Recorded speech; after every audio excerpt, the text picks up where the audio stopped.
Vanghian mo ma tên tôn mang ka Zunngaih lo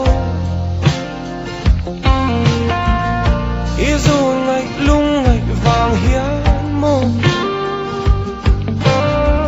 zinga zalin var trian kalo i Zunngaih lung len Vanghian mo sa ruangan lai tha azam lo mangai Fiamthu kanin lana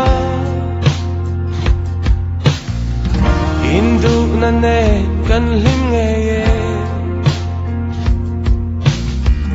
rinom Fiamthu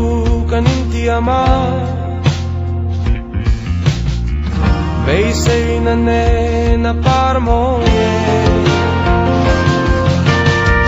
Karlan pangam mangay nang hilayin Dernaan ka ilaulo mo